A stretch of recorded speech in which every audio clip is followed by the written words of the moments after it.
Hey, menopausal athletes. I want to jump in here and share a few things that I'm doing. So, today I am back to experimenting with creatine. So, if you followed me for a bit, you know that I've tried creatine and I didn't really have a good experience with it, meaning that I was lifting heavy, about 10 pounds more than what I was lifting before in all my lifts. However, I was gaining water weight, and so it was not muscle, it was more like skin hanging over my sock, which didn't feel good. And it was about 3 to 5 pounds of weight gain. So I stopped taking it and then that went away. And so I'm okay with not hitting higher numbers and my body feeling better. That's not the case with every woman. So, and I know that I'm in the minority than most people. So there are a lot of benefits to creatine from what the research is showing: cognitive, muscle building, strength, all of those things. So experiment with yourself and see what works for you. About 5 grams a day is about what we need. There's different forms out there, so find one that works for you and experiment with it.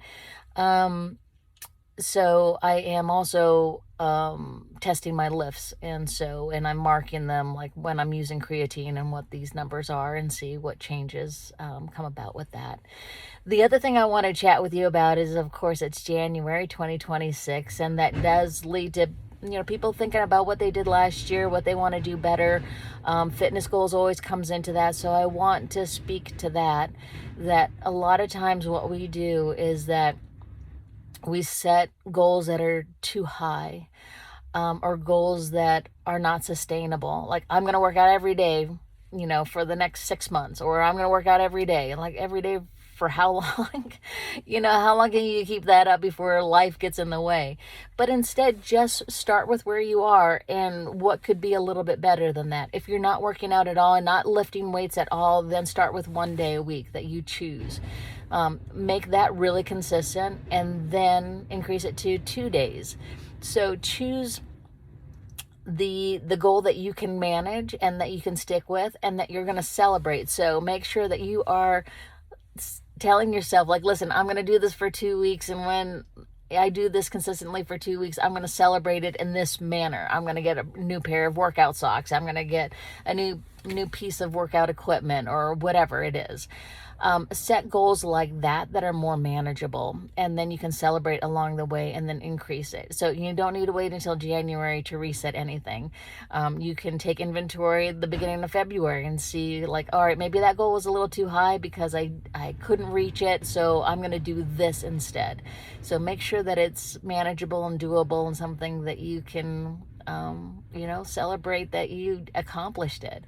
Don't compare yourself to somebody else. Compare yourself to yourself with where you are. The other thing is that I do have space, a few spots left in my program. So if you want to learn how to work with your physiology instead of against it, this will save you time, save you energy, and knowing exactly how to work out, what nutrition works. And this isn't about starving yourself or having a strict nutrition plan that you can't deviate and that you hate. It's not about that. It's about working with where we are right now that feels sustainable, and changes come along. Women say that to me all the time, like, this is what it means to be sustainable. Like, I don't feel like I'm on a diet, because you're not.